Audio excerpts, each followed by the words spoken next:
what we're doing with this documentary, well, it's achieving a few things. I've been in the business for decades, longer than I care to mention, as has Dave. Made a lot of records, played a lot of shows, traveled all over the country, so on and so forth. The one thing that I've never really done, never had a video, other than some stuff that I've thrown together on, in iMovie for lyric videos or whatever. I wanted something that was real and substantial and informational and hopefully entertaining as well. And all we really set out to do with this is just give a sneak peek into how we make a record. That's, again, it's not to say this is the way you make a record, this is the only way you make a record, this is the right way you make a record. This is the end of story way to make a record. And I'm glad we got to use this song for the documentary. It's a special song to us, about a dear friend of ours named Scott Guy. It was written for and with him, and it holds a special place in our hearts. So we've been fortunate to spend time with Ryan Cooper to make this video. He's doing a fantastic job, and I hope you enjoy it.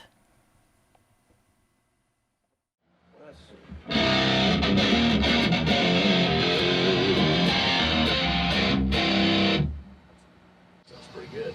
Sounds pretty good, but again, the difference that in the mids, the nasal thing.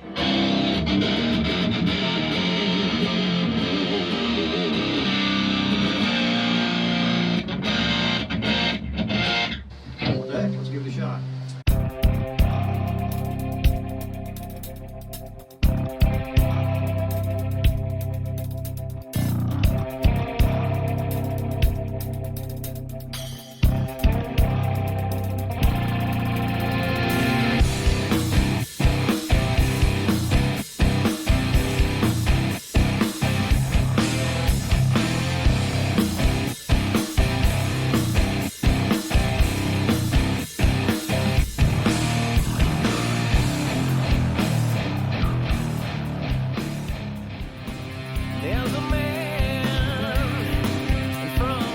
Yeah, we started with the drums. We tracked drums in Dave's residence. Before I had the shop here, we rehearsed over there and we set up a makeshift studio, some minimal stuff. Got the drum tracks recorded and then moved over here, got set up, and I did a little drum editing, and the next step was to track guitar. That's the way we do it. Sometimes bands will track bass next, and then guitar, and then vocals. We did the guitars, and then we did bass guitar, and then lead vocals, and my background vocals, then Dave's background vocals, and the only thing left to track at this point is just auxiliary percussion. I'm gonna throw a shaker on a couple of spots, and then it'll be pretty much time to, final edits and mixing.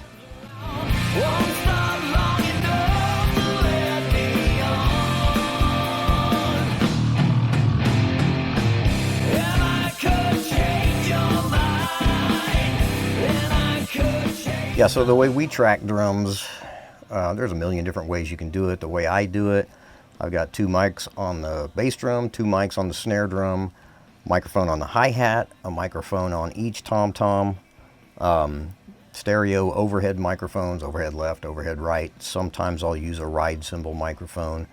I recorded a ride cymbal microphone on these songs that we're working on, but so far I haven't used that track. It's just there if you need it, kind of a thing.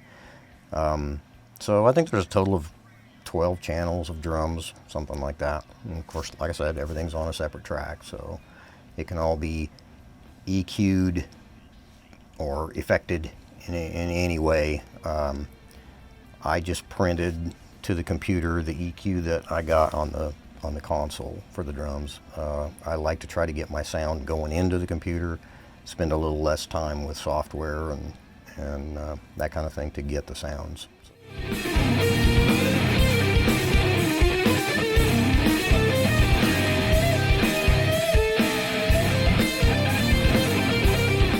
A lot of guys say drums are hard. Drums are really hard, and they resort to sound replacement software and things like that. And I just don't do that. You know, if you spend a little bit of time and have a little bit of patience and technique, you can get good drum sounds in just about any environment. So I don't use the sound replacements and stuff like that. That's where you start to sound like everybody else, really generic. The sounds are great in sound replacement. They're really well recorded samples and they're just huge sounds and all that, but everybody uses them. They all use similar stuff and it all sounds the same. So I'd rather be imperfect and have a little identity.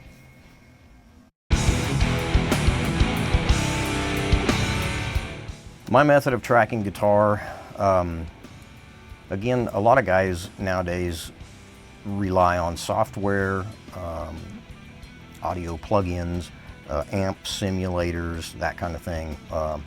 There's a lot of different modeling devices that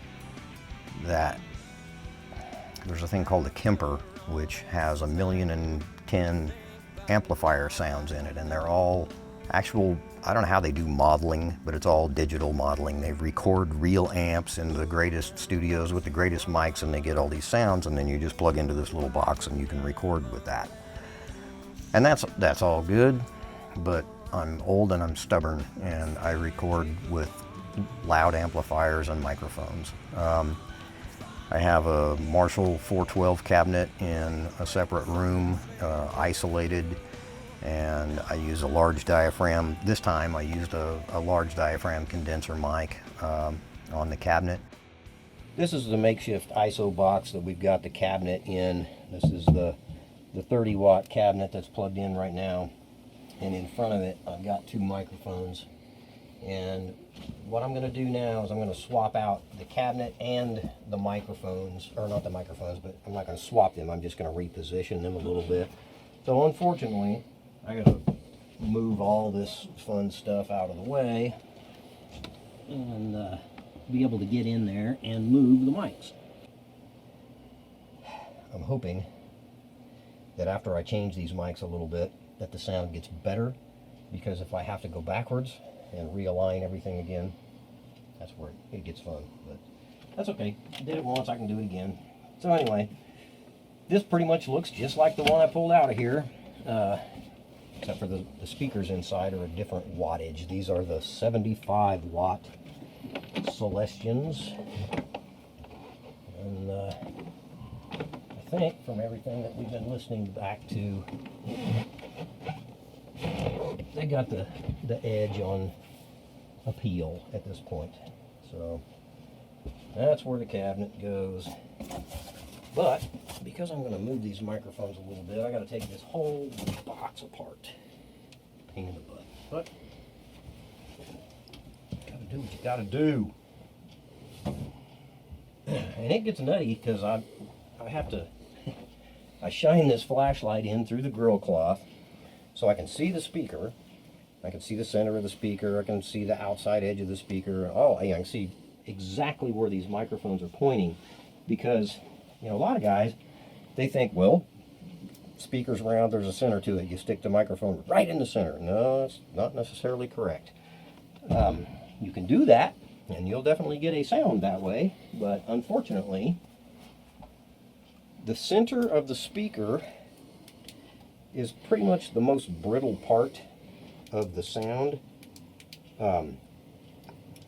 It's very mid-rangey and sometimes very brash, and that's why I call it brittle.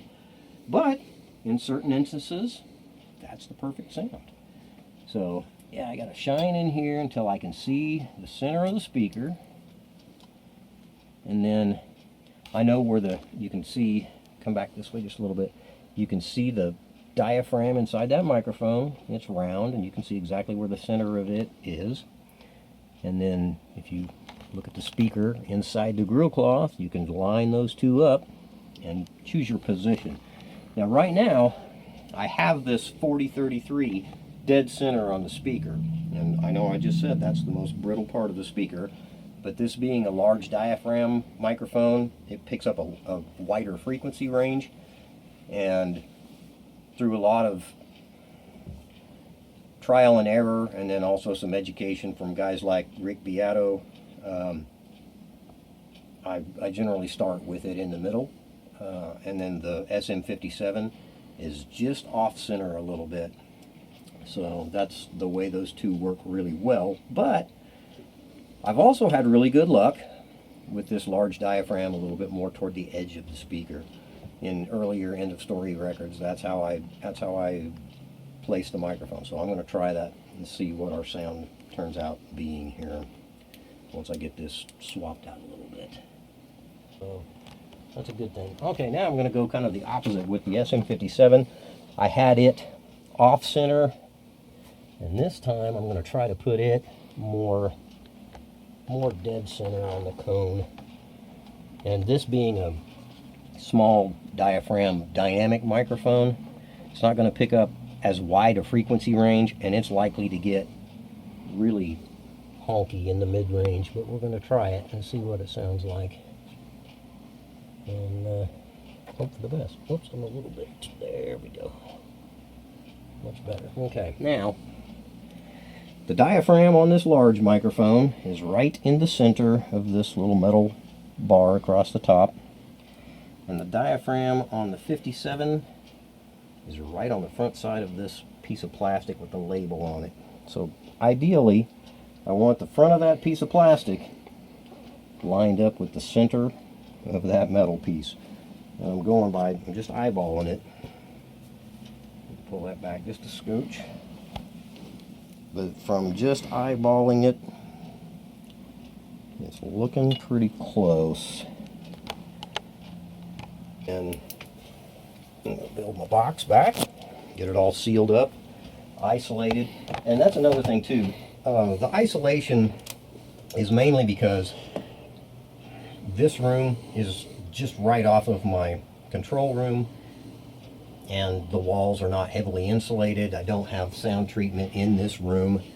A lot of times in a sound treated room, and especially if the room was farther away, I could leave all the isolation off the cabinet, just let it breathe and do its thing. But in this instance, I don't have that luxury. So I gotta box it up, seal it up a bit.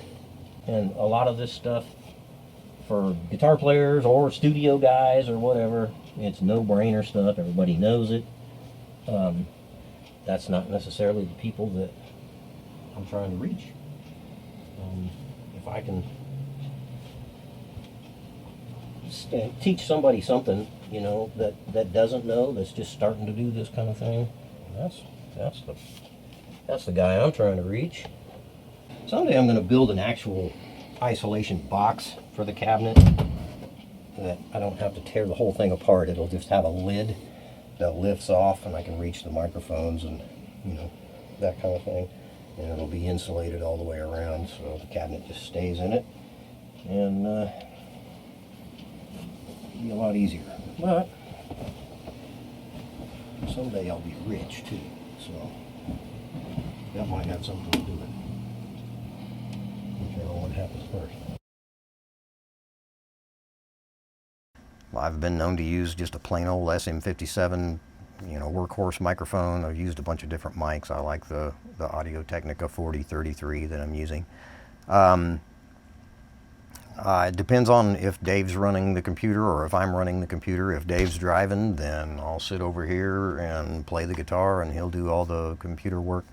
If I'm by myself, I sit right here in this chair where I can control the computer and got the pedal board on the floor. I have a multitude of amplifiers, each with a different tone. I got a whole bunch of different Marshall heads that I record each amp onto a separate track, like amp number 1 is on a track, amp number 2 is on a track, 3, 4, 5, that kind of thing, and then they all get stacked up and panned out into this giant wall. But you want the best tone you can get for each sound, and I have a bunch of different Marshall cabinets as well, each loaded with a different wattage of Celestion speaker. I have 25 watts from speakers, 25 watt speakers from 1974, 25 watts from 1976. I've got 30 watts from the early 80s, 75 watts from later in the 80s, and then I've got some 65 watts. I'm not sure. They're somewhere in the 80s, I think. They all have very different characteristics. Some are more similar than others. The 25 watt, original 25 watt speakers from 74 are very different than, say, the 75s. Just a totally different characteristic. But they're all good. So what we're listening to, we're just switching between the takes. I've done a take of amp 1 and amp 2, amp 1 in the left channel, amp 2 in the right channel, which builds my main rhythm sound. And I've done basically half the song with each cabinet. I've got 4 different cabinets now that I have a take of. So while we're listening back, I'm just switching between the takes so we can hear the differences in the tones. And we're really, really hoping that one of those 4 tones just jumps out and says, I'm the one. Use me. Unfortunately, we're not getting that. We're getting, that one's good. Oh, that one's good. Hey, that one's really good. That one's good. So which good do you choose? I have a bunch of different guitars. Each sound a little bit different.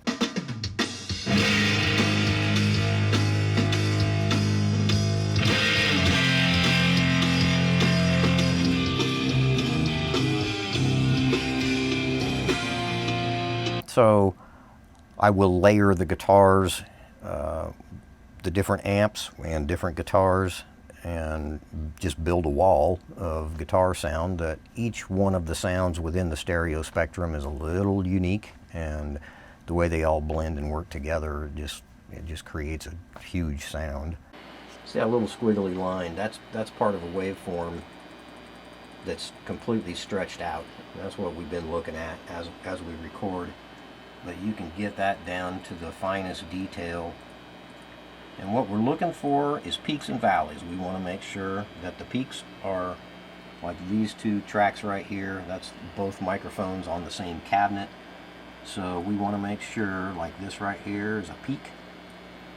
And up here it's not as big a peak, but it's a peak, and they are in fact lined up. Over here we've got a valley. I put my cursor right in the center of that valley.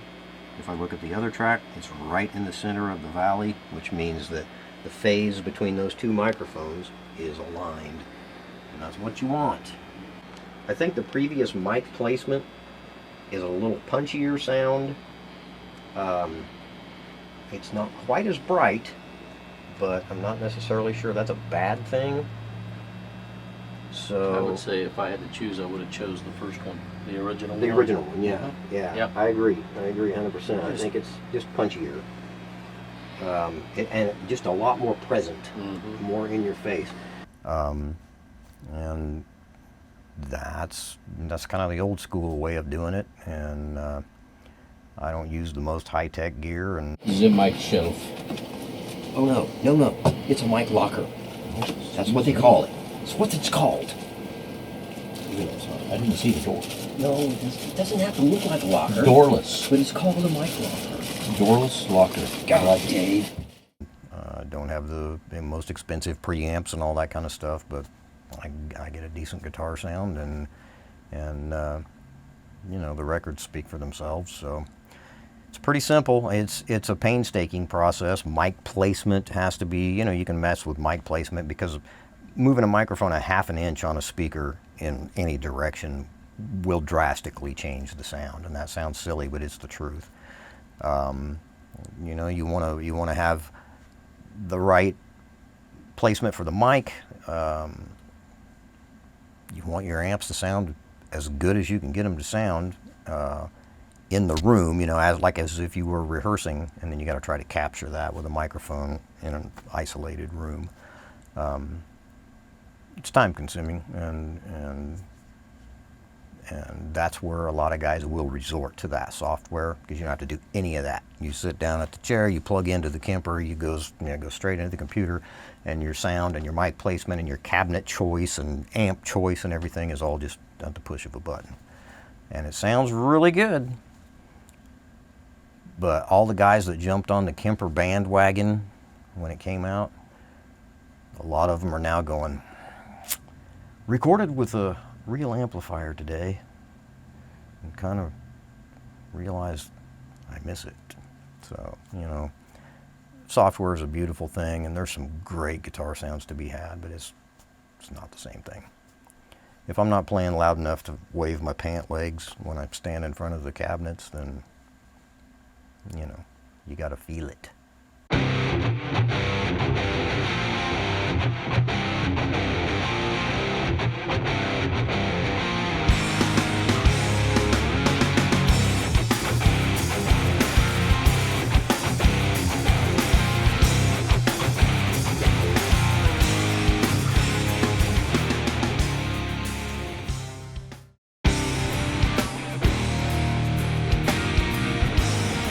Tracking the bass is similar to tracking guitar. I've been known to use 3 microphones on a bass cabinet.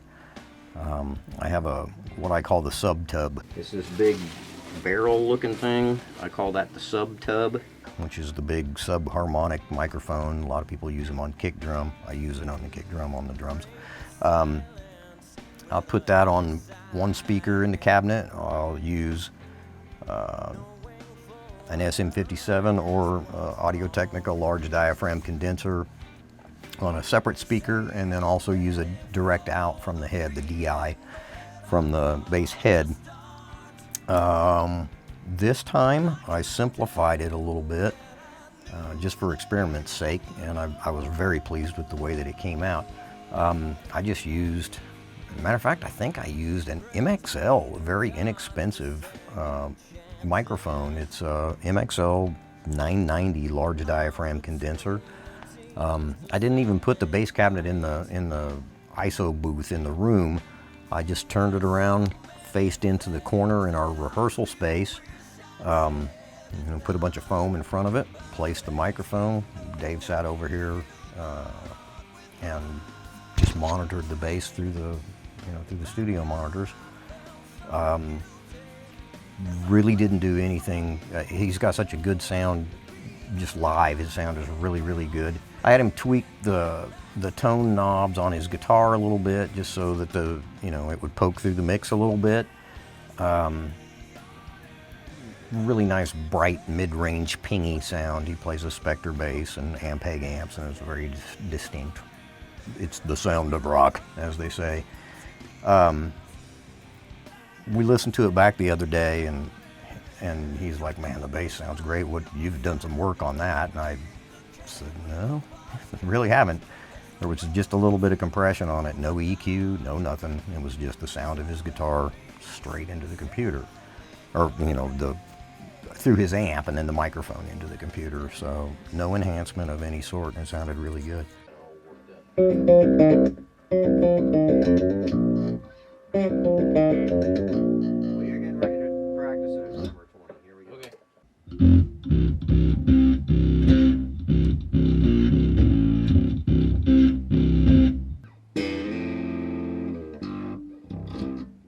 That may be. Yeah, I just need to. That may be feel it here. Too happy for the groove, but we'll see.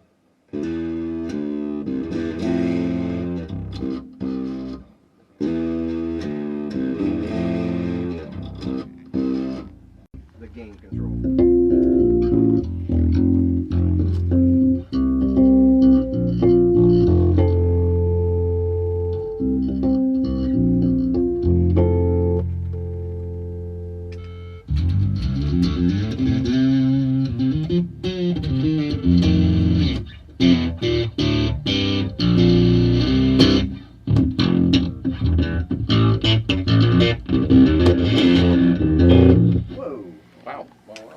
I was pleased with just a single microphone, not using the DI, not using the subharmonic mic. That's what I did on the Sonic Blueprint and Self-Propelled both. I used that triple mic setup, and it works great, and it sounds great. Those records sound good. What we've got going on right here sounds really good too. So I don't think anybody's going to hear it and go, "Ooh, we're missing something."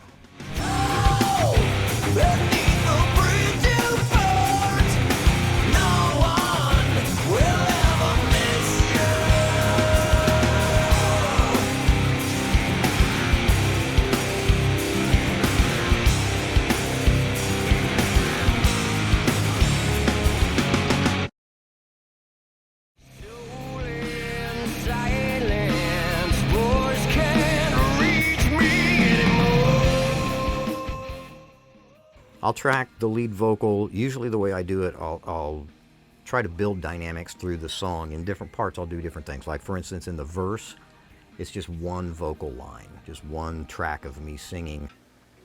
All right, I think any old time is good. Okay, here we go. All right.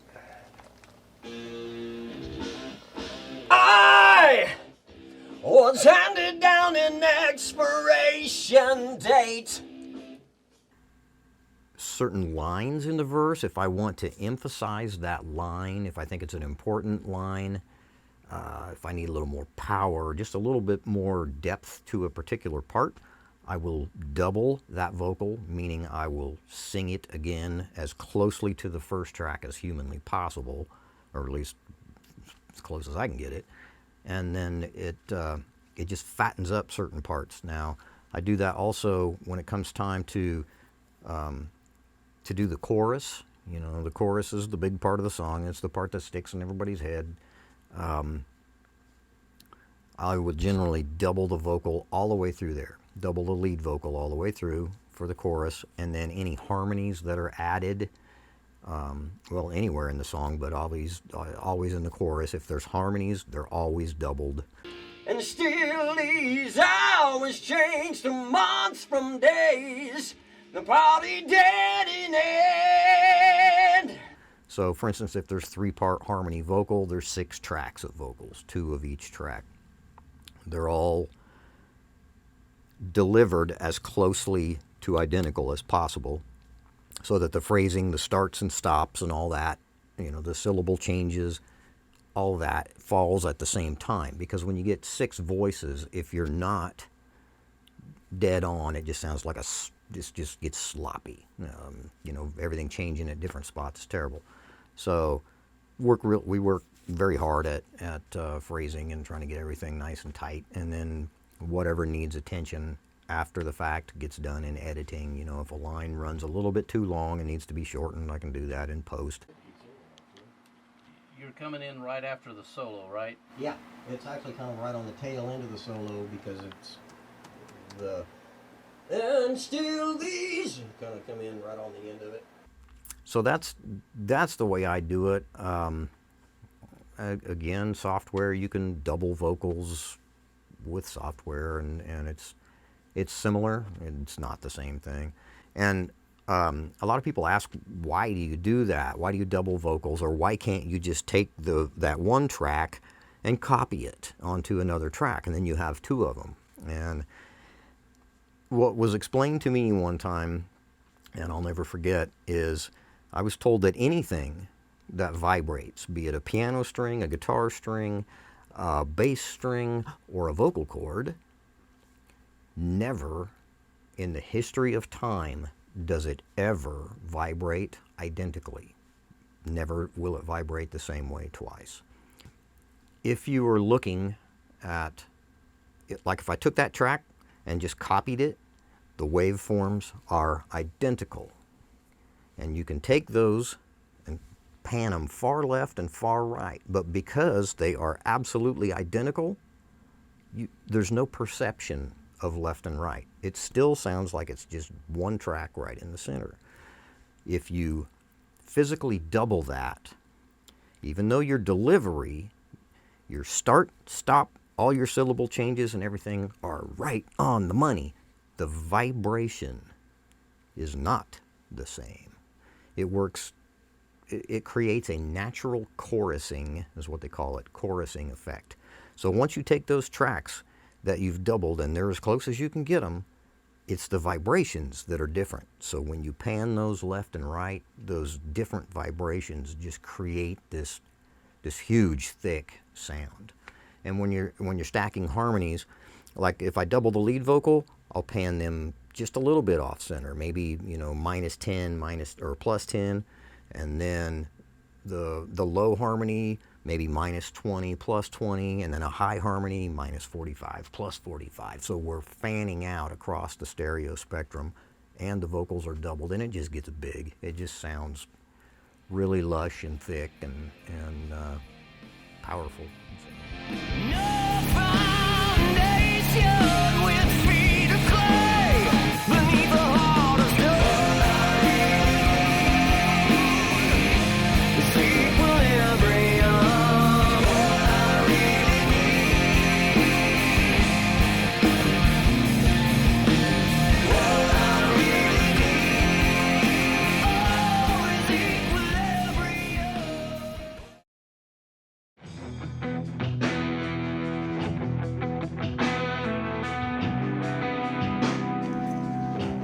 I like to add a little bit of flavor here and there. Auxiliary percussion is what they call it, and that could be a million different things. And the auxiliary stuff doesn't always have to be percussion. On all of my records, the Sonic Blueprint, the Self-Propelled, and I think probably the first EP even. It's been so long since I did that one, I'm not really sure. I mean, I played, I hate to say, I played some keyboard parts. I basically had a keyboard and found a cool sound and went, boo, you know, whatever. That was my extent of playing. I am not a keyboard player and by any stretch of the imagination. In the song Blind Spot, there's some arpeggiated keyboard parts that are very subtle and only in certain parts of the song, and it just adds a little bit of, I don't even know what it adds. It adds a vibe. And a lot of these things, they're mixed far enough back that they're so subtle, none of it's real prominent. It just creates a feeling. And a lot of times you don't even really know it's there. I got a couple of egg shakers. I usually use 2 of them when I do the shaker. I put them in my hand like that, like a T, and then go to... And do you want anything shut off? No. Nope. Okay. Oh, turn the click back on if you would. Yep. Play enable the click. And then Done. put me about measure 12. Let me mess with it a little bit. Okay, you ready? Uh-huh.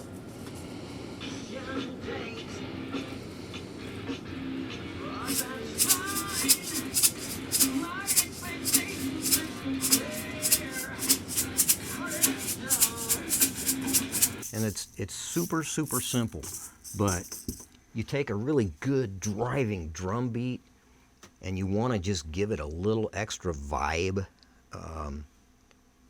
Throw that shaker on there. I usually double the shaker track like I double guitars or double vocals or anything else. And then just kind of mix it in the back. And it's subtle, but if you turned it off, you'd go, oh, wow. You know, you might not know it's there until you turn it off.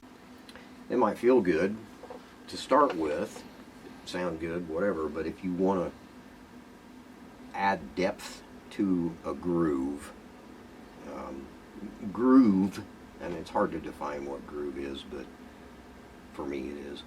But it's just one of those things. It makes your neck want to do this, you know. Makes you want to shake your ass. Makes your neck do this thing. It's to put depth into that groove, make it groovier.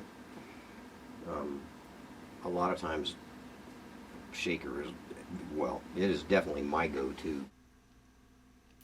The song Equilibrium has used to have a drum machine that had a million different sounds in it, and one of them was a bell.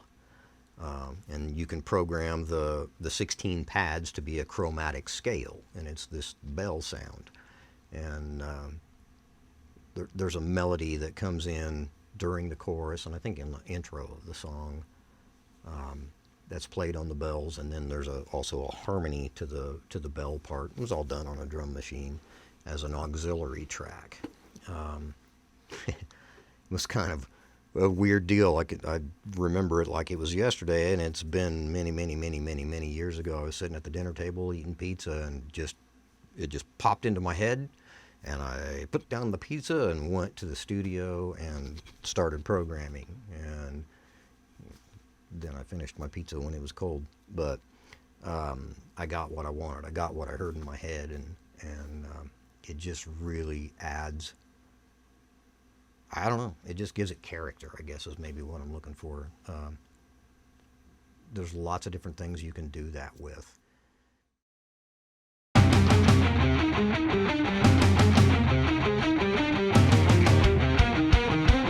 That's a big process, and one that I generally do by myself. Oftentimes Dave will sit here and listen as I work. More often than not, he falls asleep, and that's fine. But it's one of those things. It's a boring process unless your hands are on it. So I mean, I get that it's not everybody's cup of tea, but editing is basically just cleaning things up. For me, it's cleaning things up. Like, for instance, when I record guitar tracks, there's always a little bit of amp buzz, and especially when you're stacking up all those guitar tracks, even if the buzz is very subtle, just the hum of the amplifier itself, and the microphone picks that up from the speaker cabinet. Once you get 6 or 8 tracks, that hum becomes pretty obnoxious. So you just go in and remove those parts of the tracks. If there's tight, chunky guitar parts, like there is in this song, Expiration Date, during the verses, it's really staccato and tight, and there's air between those notes. Again, that hiss or buzz from the amps is apparent, so I go through and just clean all that kind of stuff out. And then, as the song ends, things fade out. You put fades to make everything fade and end smoothly. Vocal edits, you basically want all the different parts, the lead and background vocals, to start, change syllables, and stop at the same time. Once you start stacking up a bunch of tracks, sometimes it's difficult to do. We get as close as we can, but sometimes I'll sing a part and my double track will run a little bit longer on the last note, and or a little bit short or whatever. But because the delivery was really good, and I've probably already sang it 7 or 8 million times to get that good, I'll just fix it in editing as opposed to sing it another 500 times to get it perfect. I don't mind the completely dry vocal. It's like it doesn't need much reverb. Right, exactly. Yeah. And it's just another way to build a dynamic. I mean, you could put, like, on the at the beginning, you put the delay on it, so it's, the big part there, And then just drop it to dry. Closer to, right. Drop it to dry, That and big then dynamic. as we get to the second half of the verse, you can add the reverb, not the delay, just a little bit of reverb. So you've already, by the second half of the first verse, you've got 3 different, sounds on the vocal. But the verb is small enough that I don't think it's obnoxious. Oh, not at all. So no, not at all. Mixing is just the balance of all the instruments, and it's the science of making everything the loudest thing in the mix, which is an impossibility, but that's what everybody wants. For me, it's space. Like, for instance, guitar parts, and it's similar in principle to what I discussed with vocal parts, where you place them in the stereo spectrum. To create the dynamic of the song, a guitar part during a verse, when the vocal is really where you're supposed to be focusing, or where most people focus, I might narrow the guitar parts so they're not centered, but a little more narrow, and give the vocal a little more space on the outside. And then pre-chorus, it might get a little bit wider. And then when chorus comes in, the guitars fan out, as do the vocals. It just takes up more of the stereo spectrum and becomes much larger. It's not louder, it's just perceived as bigger because of where things are placed in the stereo field. It takes quite a while to get to where you get all that automation and all those levels set to where, the bass drum or the bass guitar just sits perfectly with the bass drum and the rest of the drums, and they create this giant fat rhythm sound. The guitar is a great sound on its own, but it has to be in the right spot volume-wise and EQ-wise to work with the drums and the bass guitar. I'm really simplifying this whole thing, but there's a lot to it, and it takes a lot of time and just listening over and over and over a million times. And each time you hear something and you go, okay, let me make that change. Then you listen to it again and go, yep, that was what it needed, or no, that was not what it needed, and until you get where you can listen to the song all the way through and go, I don't think there's a thing I could do to it to make it any better.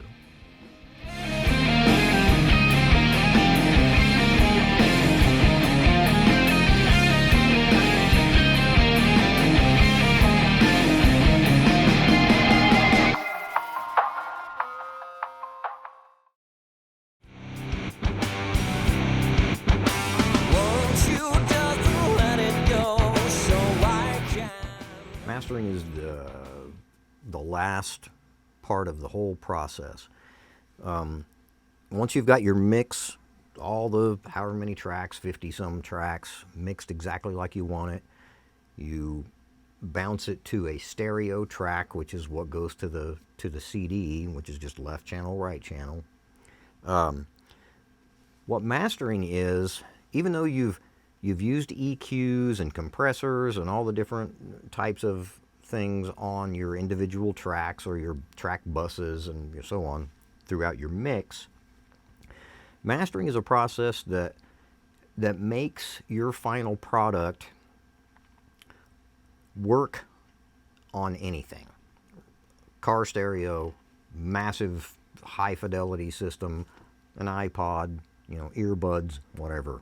It is, there's lots of different things that can be done, in mastering, but the main three things are final EQ.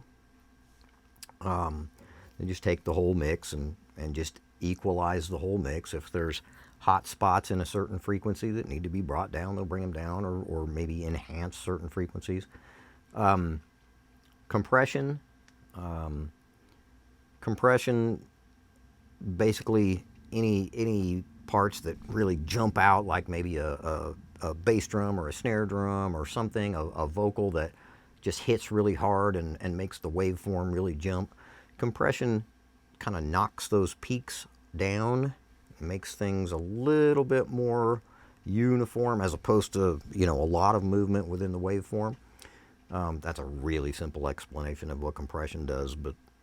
And then the final thing is limiting. And limiting is where you take your compressed signal that's nice and relatively uniform, not too spiky, and we make that as big as we can to be as loud, to have the loudest perceived volume that it can. It's a fine art. And as much of an art as mixing a record is, mastering is just as much of an art, just a different kind. It's just a different aspect of the art. Thus far, I have mastered all my own records.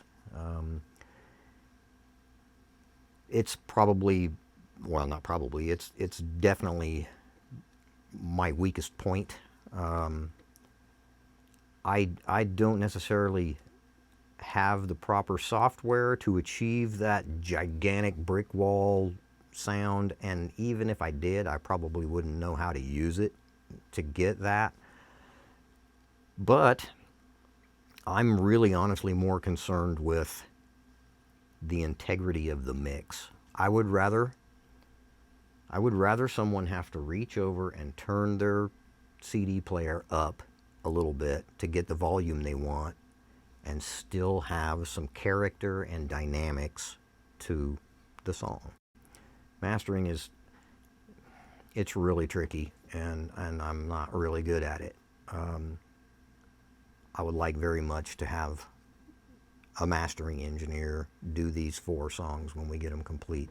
Now, the one we're working on right now, I am likely going to master it so that we can, release it as kind of a teaser for the EP that we're working on, that kind of thing.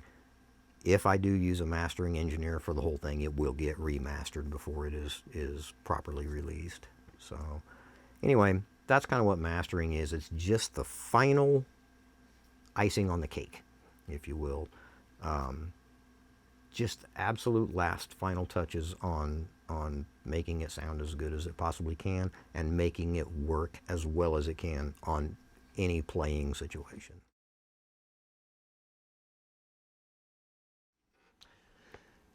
So we're celebrating Dave's birthday today as we're giving our final thoughts, and that's not like a eulogy, final thoughts. It's just the final thoughts on the yeah, final thoughts on this whole recording thing. In no way, shape, or form am I saying this is how you make a record. This is how records are made. This is the only way to make a record. There's a million ways to make a record. Some bands play live all at the same time, and they get amazing recordings that way. We've recorded everything in separate pieces, put it all together, and made that work. There is no right way or wrong way. The only thing that matters is the finished product. So, yeah, we're happy with it. Hopefully everybody else is. Yeah, as long as what you end up with sounds good and you're happy with it, it makes your heart happy, that's a beautiful thing. We've been really fortunate thus far that the 4 previous records have been that. I mean, they've sounded good. They've made people happy. They've made us happy. We're very fortunate that way. I just don't want to come off like with this whole thing like, well, this is the way a record is made, and if you're not doing it this way, then you're out of the loop. Because the truth of the matter is, I'm probably the one out of the loop. I'm using a bunch of, honest to God, we're not using any equipment that is above a prosumer level. Consumer level, prosumer. The mixers are $1,200 a piece. The most expensive microphone we've used on this whole project is about $400. It's nothing. It's what you do with it. And we like the way this stuff sounds, and we keep using it. So if it ain't broke, don't fix it. There's a lot of guys that are going to go, well, you're not using Pro Tools, and you're not using this, and you're not doing this, and you're not using drum samples, and you're not using guitar simulators, blah! I don't care. We make records like we make records. And if you like them, cool. And if you don't listen. It's okay. It ain't going to hurt my feelings if you don't listen. So, anyway, that's the way we do it most of the time. Sometimes we make it up as we go along because that's what you got to do. But what we end up with in the end sounds a little bit something like this.